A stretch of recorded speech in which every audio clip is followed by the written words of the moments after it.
So I'm based at the Institute for Sustainable Futures at UTS. And what we do there is we like to take an inter and transdisciplinary approach to sustainability issues. My background is law and social sciences, so I guess I'm wearing more of a social science cap today compared to some of the engineers and natural scientists in the room. But I think it's really important that we meet in these rooms, like we saw in the Olson case, where they have lots of collaborations between different disciplines to ultimately get to the final objective that we're striving for. So let's step back and figure out where a circular nutrient economy sits within the larger circular economy umbrella. So the circular economy can be thought of as an umbrella concept grounded in well-established environmental disciplines like industrial ecology, the waste hierarchy, and ecological economics, and premised on key principles such as eliminating waste and pollution from the economy, circulating products and materials for as long as possible at their highest value, and regenerating natural ecosystems. Under this conceptual umbrella, other circular economies are nested, which apply to specific sectors, such as the circular economy in the food and agriculture sectors, and the circular nutrient economy of organic byproducts, which sits within it. It goes without saying, sorry about that. It goes without saying that the success of achieving a circular nutrient economy will greatly depend on the kinds of scientific and research innovations that we're working on here in the NICE Hub. However, what is now becoming clearer to circular economy experts in different fields around the world is that the success of achieving a circular economy in any sector, whether it be industry, manufacturing, the built environment, it's largely determined by how the system is governed. But what does this elusive term governance really even mean? An important distinction must be made between the terms governance and government, which are not the same despite them often being used interchangeably. Government refers to the formal institutions and people responsible for running a country, state, and city, such as the federal, state, and local governments in Australia and the ministerial representatives that serve within those jurisdictions. It's the official system that makes the decisions for a society, like making laws, collecting taxes, and managing public resources. Governance, on the other hand, and what my research focuses on, it's a broader concept. It's the formal and informal processes and practices that different actors, like governments, businesses, not-profit organizations, universities, and individuals, apply in different social contexts to steer collective behavior towards a particular objective, like a captain steering at the helm of a ship. For example, an educational campaign coordinated by NICE Hub to communicate the benefits of urine-derived fertilizers at a festival with its NICE Loo, or the Liquid Gold podcast that Kerry and I are working on, that would be an example of governance, the practice being the educational campaigns, and the objective being to better inform the local community about a circular nutrient economy, who can then share their knowledge with others and drive wider systemic changes within the food system. Essentially, governance is the formal and informal rules that we make to live, work, and play together at every scale of human activity, which are ultimately informed by our underlying cultural value and belief systems or paradigms, as demonstrated here in this iceberg analogy. The meaning of governance will vary depending on the context in which it is used, such as a corporate context and the governance of supply chains, compared with governing natural resources in the environment. However, while it is now widely accepted that governance is an essential factor in achieving a circular economy, there is not yet a coherent understanding of what exactly governance means in the circular economy literature. Recognizing this, in the first year of my PhD, I've been conducting a scoping review of the peer-reviewed literature by applying the PRISMA SCR methodology, which I hope to publish next year. I won't bore you with the methodology, but essentially I've identified 1,796 articles and book chapters across various databases, wherein the terms circular economy and governance are contained in the abstract title or keyword sections. After applying various screening criteria, I got this down to about 118 articles and have now extracted data from these to better understand what the association is between the terms circular economy and governance, which includes innovative examples of governance models from around the world, which we can hopefully learn from and apply in the Australian context. I divided the review process into two parts. The first part focuses on the facilitators and hindrances of circular economy governance, and the second part focused on the different governance theories that are being discussed in the literature. So, as I mentioned, the central focus of the literature review was to determine what the key governance facilitators and hindrances are to understand how stakeholders across the agri-food value chain can better integrate into nutrient circular economies at appropriate scales. As you can see, governance facilitators include the enablers and drivers to a system, while hindrances include the challenges and barriers. I further categorize these using a framework for governance instruments, which includes but is not limited to instruments like laws, market mechanisms, policies, education and training, and institutional changes.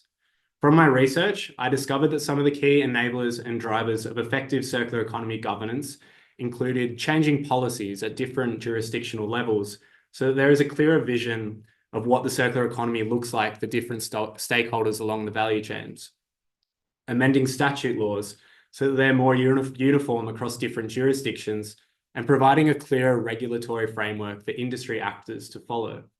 And introducing market mechanisms such as providing government subsidies and tax rebates for small and medium-sized enterprises to implement circular business models. On the other hand, some of the key challenges and barriers to circular economy governance included siloed and linear government institutional structures that do not collaborate effectively. Competition and consumer laws prohibiting the sharing of data between companies, and also a general lack of trust and consultation with the local community, which can block development plans, such as being the case for several anaerobic digester projects around the world. System thinkers would refer to these governance facilitators and hindrances as leverage points in a system. A leverage point is basically an intervention point in a system, in a complex system, whether that is within a corporation, national economy, a living body, city, or natural ecosystem, where a small shift in one thing can produce big changes in everything. Here is a framework that explains the most influential places to intervene in a system to achieve systemic change, arranged in an increasing order of effectiveness. What you can see is that the governance facilitators and hindrances that are currently being talked about in the circular economy literature from my scoping review sit more at the top of Meadows' framework, such as making changes to taxes, standards and subsidies, the structure of information flows between actors, and changes to the rules of the system, such as laws, punishments, and constraints to actors along the value chain.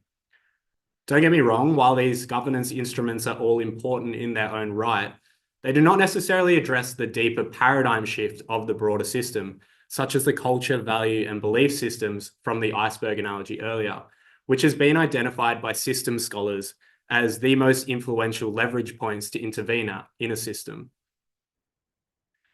Considering how important paradigms are for leveraging a system, the second component of my scoping review was based on understanding more deeply the governance theories that are being discussed in the circular economy governance literature, as well as what the focus of governance is according to these theories. I believe this can provide an indication of where the key priorities of circular economy governance are to date, whether that relate to the design, recirculation of materials, or regeneration of nature principles. My scoping review revealed that these are the most referenced governance theories in the circular economy literature, ranging from articles published from 2004 to 2024. Environmental, collaborative, network, circular economy, and multi-level governance are the top 5 most referenced theories in the literature, followed by top-down and bottom-up transitions management, local, public, and institutional governance. What you can see on this governance matrix is that there's a general skew in the focus of governance in terms of systems that are governed to the benefit of humans when it is applied to areas and sectors of the circular economy, such as waste management, plastics, and the built environment. You may be wondering why environmental governance is not positioned further to the left of the matrix. Surely the central focus of governance is on the environment itself, according to this theory.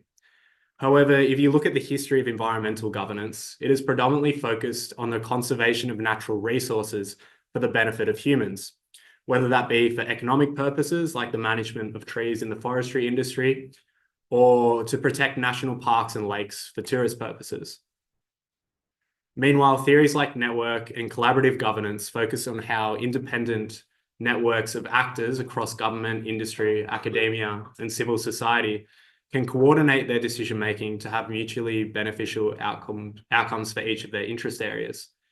To date, the emerging theory of circular economy governance, which is based on some of these other theories of governance, tends to focus on a mixture of traditional top-down public governance, where decisions are made by central authorities such as governments, and bottom-up governance, where decision-making starts at the local or grassroots level. While there may well indeed be beneficial outcomes for the environment that arise through these different approaches to governance, I would contend that wherever the focus of governance is driven by a value system that positions human needs over the needs of the environment, the system will generally prioritize human development and growth at the expense of nature, which will ultimately lead to the further degradation of Earth systems. If we think back to the umbrella diagram from the beginning of the presentation, these approaches to governance paradoxically undermine the third principle of the circular economy, which is to achieve a circular economy that regenerates the natural environment. Over the coming years, I'm interested in what this means for the future of the circular economy. Amending plumbing regulations and toilet standards across different jurisdictions so that they're more uniform, and improving collaboration between government departments and businesses along the nutrient value chain will all be important for achieving a circular nutrient economy in Australia. However, I believe it's at the paradigm level that the biggest leverage points to changing a system can be achieved. What we need to decide as NICE Hub researchers is what are the kinds of cultural value and belief systems we want to drive the governance of the circular nutrient economy now and into the future. So before I finish, I'd like to pose a question to you. What are the underlying cultural belief and value systems or paradigms that are underlying your individual research? Looking forward to the future, how do you think that these paradigms will impact the governance of the circular nutrient economy as it develops in Australia? Thank you.